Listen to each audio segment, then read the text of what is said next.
ओम शरणागत दिनार्थ परित्राण परायणी सर्वस्यार्ति हरे देवी नारायणी नमस्तुते। ओम धरणी गर्भ संभूतं विद्युत्पुंज समप्रभं कुमारं शक्तिहस्तं च लोहितांगं नमाम्यहम्। जय जगन्नाथ दर्शक बंधु, ज्योतिर्विद श्रीयुक्त मधुसूदन नायक आपण को माँ शारदा एस्ट्रोलॉजी चैनल को स्वागत करुछि। प्रतिदिन भली आज मध्य राशिफल जन्म पंजिका एवं वास्तु विचार कार्यक्रम रही। तेज आसतु प्रथम जाना आज दिन संपर्क। आज हूँ 2025 मसीहा अक्टोबर मास 21 तारिख मंगलवार। उत्कलीय मते सौरमान तुला 4 दिन, चांद्रमान कार्तिक मास कृष्णपक्ष अमावास्या संध्या 5 घंटा 59 मिनिट पर्यंत। आज चित्रा नक्षत्र रात्र 11 घंटा 50 मिनिट पर्यंत एवं कन्याचंद्र दिवा 10 घंटा 39 मिनिट पर्यंत।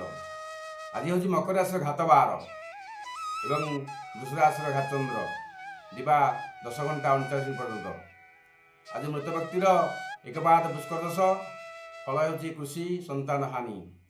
आपण हमारी शांति करी दैवज्ञ ब्राह्मण मानक डाकी अन्न वस्त्र स्वर्ण मासोदन और कांस्यपत्र दान करंतु, सुफल प्रदान करेंगे। आज निषेध खाद्य आमिष एवं संध्या 5टा 59 मिनिट पर कुष्मांड अर्थात पानी कखारी भोजन निषेध। आज दैनंदिन पंजिका पर रही 12 राशि राशिफल। द्वादश राशि मध्य प्रथम राशि मेष राशि। आज मेष राशि जात व्यक्ति विशेष आज आप मनस्ताप करेंगे, कर्म क्षेत्र में प्रशंसा पाइबे, व्यवसाय क्षेत्र में लाभवान हेबे, दाम्पत्य प्रीति वृद्धि हेब, विद्यार्थी और महिला माने सुफल प्राप्ति करेंगे। आपण आज शुभ रंग हिसाब से लाल रंग व्यवहार करंतु एवं शुभ अंक हिसाब से 9 अंक को व्यवहार करंतु। अधिक शुभफल पाइबाक हेले आपण हनुमान चालीसा पाठ करंतु। परवर्ती राशि वृष राशि।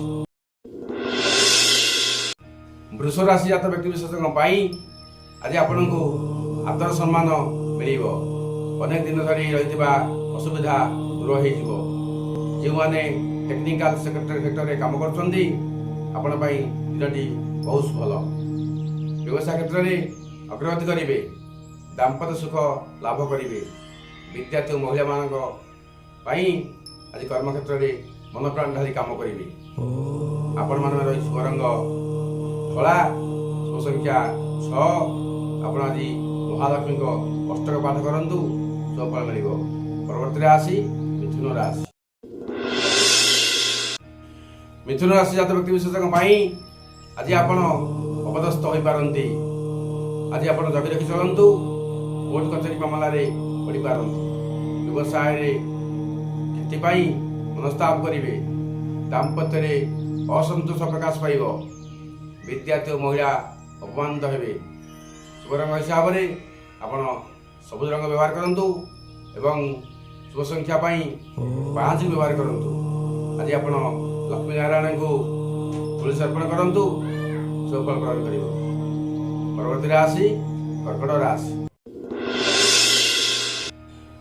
कर्कट राशि जात व्यक्ति आज आप सम्मान प्राप्ति करिपारंती। कौन से उत्सव में योगदान करी सम्मानित हेबे।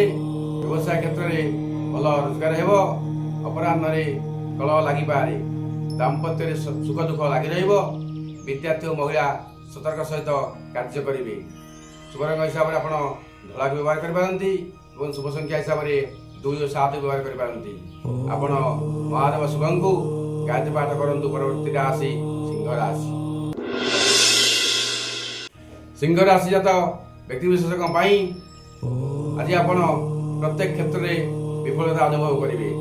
कार्य हानि घटव, व्यवसाय क्षति करेंगे। जिते जहाँ हेले मन उल्लासित रहिबो, दाम्पत्य सुफल पाइबे, विद्यार्थी महिला को ଅଭାବ ପରିଲକ୍ଷିତ ହେବ। ଶୁଭ ରଙ୍ଗ ହିସାବରେ ଆପଣ ଲାଲ ଓ ଗୋଲାପୀ ରଙ୍ଗକୁ ବ୍ୟବହାର କରିପାରନ୍ତି। ଶୁଭ ସଂଖ୍ୟା ହିସାବରେ 1 ବ୍ୟବହାର କରନ୍ତୁ। ଆପଣ ସୂର୍ଯ୍ୟନାରାୟଣଙ୍କୁ ତମ୍ବା ପାତ୍ରରେ ଜଳ ରଖି ତା ମଧ୍ୟରେ ଲାଲ ଫୁଲ 9 ପାଖୁଡ଼ା ଏବଂ ରକ୍ତ ଚନ୍ଦନକୁ ମିଶାଇ ଜଳଦାନ କରନ୍ତୁ। ପରବର୍ତ୍ତୀ ରାଶି କନ୍ୟା ରାଶି। କନ୍ୟା ରାଶି ଜାତ ବ୍ୟକ୍ତିବିଶେଷଙ୍କ ପାଇଁ ଆଜି ଆପଣ ନିଜକୁ ଗୌରବାନ୍ୱିତ ମନେ କରିବେ। ବହୁ ଦିନ ଧରି ଖୋଜି ବୁଲୁଥିବା ନୂତନ ଆୟ ପନ୍ଥା ପାଇବେ। ଆପଣଙ୍କୁ ବ୍ୟବସାୟ କ୍ଷେତ୍ରରେ ବା ରାଜନୀତିରେ କାମ କରୁଥିବା ବ୍ୟକ୍ତିମାନେ ନୂତନ କୌଶଳ ପ୍ରୟୋଗ କରି ସଫଳ ହେବେ। ଦାମ୍ପତ୍ୟରେ ମଧୁରତା ଦେଖାଦେବ। ବିଦ୍ୟାର୍ଥୀ ମହିଳା ବିଜୟୀ ହେବେ। ଆପଣଙ୍କର ଶୁଭ ରଙ୍ଗ ସବୁଜ, ଶୁଭ ସଂଖ୍ୟା 5 ଏବଂ ଆପଣ ଆଜି ତୁଳସୀ ମୂଳରେ ଜଳଦାନ କରନ୍ତୁ। ଶୁଭଫଳ ପ୍ରଦାନ କରିବେ। ପରବର୍ତ୍ତୀ ରାଶି ତୁଳା ରାଶି। ତୁଳା ରାଶି ଜାତ ବ୍ୟକ୍ତିବିଶେଷଙ୍କ ପାଇଁ ଆଜି ଆପଣଙ୍କ ଅନେକ ଦିନରୁ ରହିଥିବା ରୋଗର ପୀଡ଼ାରେ ବ୍ୟତିବ୍ୟସ୍ତ ହୋଇପଡ଼ିବେ। ଅର୍ଥାଭାବ ଦେଖାଦେବ। ବ୍ୟବସାୟରେ ଲାଭ ପରିବର୍ତ୍ତେ କ୍ଷତି ହୋଇପାରେ। ଦାମ୍ପତ୍ୟ କ୍ଷେତ୍ରରେ ସନ୍ଦେହ ପ୍ରକାଶ ପାଇବ। ବିଦ୍ୟାର୍ଥୀମାନେ ପଢ଼ାପଢ଼ିରେ ଅବହେଳା କରିବେ ଓ ମହିଳାମାନେ ବ୍ୟଭିଚାରିଣୀ ହେବେ। ଶୁଭ ରଙ୍ଗ ଧଳା, ଶୁଭ ସଂଖ୍ୟା 6। ଆପଣ ମା ଲକ୍ଷ୍ମୀଙ୍କ ଗାୟତ୍ରୀ 21 ଥର ପାଠ କରନ୍ତୁ। ଶୁଭଫଳ ପ୍ରଦାନ କରିବେ। ପରବର୍ତ୍ତୀ ରାଶି ବିଛା ରାଶି।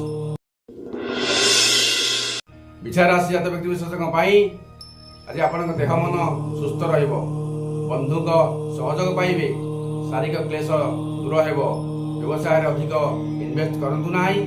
ଦାମ୍ପତ୍ୟ କ୍ଷେତ୍ରରେ ଶୁଭଫଳ ମିଳିବ। ବିଦ୍ୟାର୍ଥୀ ଓ ମହିଳାଙ୍କ ପାଇଁ ଦିନଟି ଶୁଭରେ କଟିବ। ଆପଣମାନେ ଶୁଭ ରଙ୍ଗ ହିସାବରେ ଲାଲ ରଙ୍ଗକୁ ବ୍ୟବହାର କରିପାରିବେ ଏବଂ ଶୁଭ ସଂଖ୍ୟା ହିସାବରେ 9କୁ ବ୍ୟବହାର କରନ୍ତୁ। ଆଜି ଆପଣ ହନୁମାନଙ୍କ ବଜ୍ରଙ୍ଗ ବାଣଟିକୁ ପାଠ କରନ୍ତୁ। ଶୁଭଫଳ ପ୍ରଦାନ କରିବେ। ପରବର୍ତ୍ତୀ ରାଶି ଧନୁରାଶି। ଧନୁରାଶି ଜାତ ବ୍ୟକ୍ତିବିଶେଷଙ୍କ ପାଇଁ ଆଜି ଆପଣଙ୍କ ବହୁ ଦିନରୁ ଚାଲି ଆସୁଥିବା ବିବାଦ ସମାଧାନ ହୋଇଯିବ। କର୍ମକ୍ଷେତ୍ରରେ ବାରମ୍ବାର ବାଧା ସୃଷ୍ଟି ହୋଇପାରେ। ପାରିବାରିକ ବିଶୃଙ୍ଖଳା ଯୋଗୁଁ ମନ ଅଶାନ୍ତି ରହିବ। ବ୍ୟବସାୟରେ ଆଶାତୀତ ଲାଭ ହୋଇନପାରେ। ବିଦ୍ୟାର୍ଥୀ ଓ ମହିଳା ଚିନ୍ତାଗ୍ରସ୍ତ ରହିବେ। ଶୁଭ ରଙ୍ଗ ହିସାବରେ ଆପଣ ହଳଦୀ ରଙ୍ଗ ବ୍ୟବହାର କରିପାରିବେ ଏବଂ ଶୁଭ ସଂଖ୍ୟା ପାଇଁ 3 ବ୍ୟବହାର କରିବେ। ଆଜି ଆପଣ ଉଗ୍ରତାରାଙ୍କୁ ଆରାଧନା କରନ୍ତୁ। ଶୁଭଫଳ ପ୍ରଦାନ କରିବେ। ପରବର୍ତ୍ତୀ ରାଶି ମକର ରାଶି।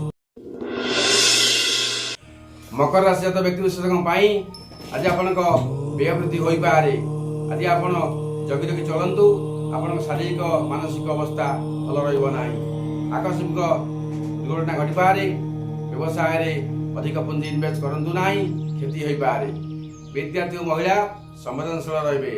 ଶୁଭ ରଙ୍ଗ କଳା ଓ ନୀଳ, ଶୁଭ ସଂଖ୍ୟା 8। ଆଜି ଆପଣ ମହାଦେବ ଶଙ୍କର ଭଗବାନଙ୍କୁ ଜଳାଦିବେଶ କରନ୍ତୁ। ଶୁଭଫଳ ପ୍ରଦାନ କରିବେ। ପରବର୍ତ୍ତୀ ରାଶି କୁମ୍ଭ ରାଶି। କୁମ୍ଭ ରାଶି ଜାତ ବ୍ୟକ୍ତିବିଶେଷଙ୍କ ପାଇଁ ଆଜି ଆପଣ ଅପ୍ରିୟ ସତ କଥା କହି ବିବାଦରେ ପଡ଼ିପାରନ୍ତି। ଆପଣଙ୍କ ସ୍ୱାସ୍ଥ୍ୟ ଅବସ୍ଥା ଖରାପ ହୋଇପାରେ। ଆପଣ ଥଣ୍ଡା କଫ ସହିତ ଅସ୍ଥିଖଞ୍ଜାରେ ପୀଡ଼ା ହୋଇପାରେ। ବ୍ୟବସାୟ କ୍ଷେତ୍ରରେ ଲାଭ ମଧ୍ୟମ ହେବ। ଦାମ୍ପତ୍ୟ କ୍ଷେତ୍ରରେ ଅଶାନ୍ତି ଦେଖାଦେବ। ବିଦ୍ୟାର୍ଥୀ ଓ ମହିଳା ଅସୁବିଧାର ପଡ଼ିବେ। ଶୁଭ ରଙ୍ଗ ହିସାବରେ କଳାକୁ ବ୍ୟବହାର କରନ୍ତୁ ଏବଂ ଶୁଭ ସଂଖ୍ୟା ହିସାବରେ 8 ବ୍ୟବହାର କରନ୍ତୁ। ଆଜି ଆପଣ କଳା ଗାଈକୁ ଘାସ ପିଡ଼ା ସହିତ ଅରୁଆ ଚାଉଳ ଖାଇବାକୁ ଦିଅନ୍ତୁ। ଆପଣଙ୍କୁ ଶୁଭଫଳ ମିଳିବ। ପରବର୍ତ୍ତୀ ରାଶି ରାଶିଚକ୍ରର ଅନ୍ତିମ ରାଶି ମୀନ ରାଶି। ମୀନ ରାଶି ଜାତ ବ୍ୟକ୍ତିବିଶେଷଙ୍କ ପାଇଁ ଆଜି ଆପଣଙ୍କ ଆର୍ଥିକ ଅବସ୍ଥାରେ ଉନ୍ନତି କରିବେ। ଆପଣଙ୍କ ନିର୍ଭୀକତା ପାଇଁ ସମାଜରେ ପ୍ରତିଷ୍ଠା ଲାଭ ହେବ। ପରିବାରରେ ଆନନ୍ଦର ଲହରୀ ଦେଖାଦେବ।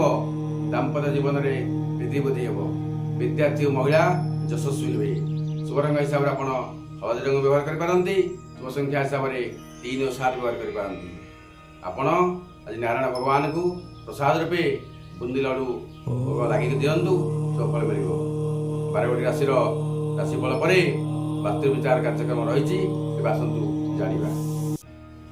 ଆଜିର ବାସ୍ତୁ ବିଚାର କାର୍ଯ୍ୟକ୍ରମରେ ଏକ ସୁନ୍ଦର ଟିପ୍ସ ରହିଛି, ଯାହାକି ଆପଣଙ୍କ ଘର ଯଦି ଅଟକି ହେଉଥାଏ କିମ୍ବା ସୂତା ପରେ ଆଦୌ ଘର ତିଆରି ହୋଇପାରିନଥାଏ, ତେବେ ତାର ପ୍ରତିକାର ଆଜି ଆଲୋଚନା କରିବା। ପ୍ରଥମେ ଆପଣ ସୂତା ପରେ ଆପଣଙ୍କର ସ୍ଥାନର ଅନାକ୍ରାନ୍ତ ଅଞ୍ଚଳ ଅର୍ଥାତ୍ ଯେଉଁଠାରେ ନାଗର ଅବସ୍ଥିତି ନାହିଁ ସେଠାରେ ଏକ ଗାତ ଖୋଳି ତନ୍ମଧ୍ୟରେ ଅଚଳ ପଦ୍ମ ସହିତ ଫୁଲ ଧୂପ ଦୀପ ନୈବେଦ୍ୟ ଦେଇ ସେ ଗାତକୁ ପୂରଣ କରନ୍ତୁ ଏବଂ ଚତୁଷ୍କୋଣରେ ଚାରୋଟି ଗାତ କରି ସେ ଗାତ ମଧ୍ୟରେ କଞ୍ଚା କ୍ଷୀର ଓ ଅବିର ଦେଇ ସେ ଗାତକୁ ଭରି ଦିଅନ୍ତୁ। ଦେଖିବେ ଆପଣଙ୍କ ଘର ବହୁତ ଶୀଘ୍ର ଉଠିଯିବ।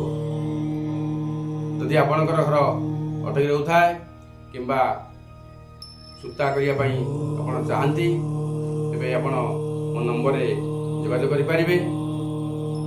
ଆପଣଙ୍କୁ ଅନୁରୋଧ ଆପଣ ମୋ ଚ୍ୟାନେଲକୁ ସେୟାର ଲାଇକ୍ ଏବଂ ସବସ୍କ୍ରାଇବ୍ କରିବେ। ଯେଉଁମାନେ ନୂଆ କରି ମୋ ଚ୍ୟାନେଲକୁ ଆସିଛନ୍ତି ସେମାନେ ସବସ୍କ୍ରାଇବ୍ କରି ବେଲ୍ ଆଇକନ୍କୁ ପ୍ରେସ୍ କରିବେ, ଯାହାଫଳରେ ମୁଁ ଯେଉଁ ଭିଡ଼ିଓ ଅପଲୋଡ଼ କରିବି ତା ସର୍ବପ୍ରଥମେ ଆପଣଙ୍କ ପାଖରେ ପହଞ୍ଚି ପାରିବ। ତେଣୁ ଆପଣଙ୍କ ଦିନ ମଙ୍ଗଳମୟ ଶୁଭମୟ ହେଉ। ରହିଲି। ଜୟ ଜଗନ୍ନାଥ। ନମସ୍କାର।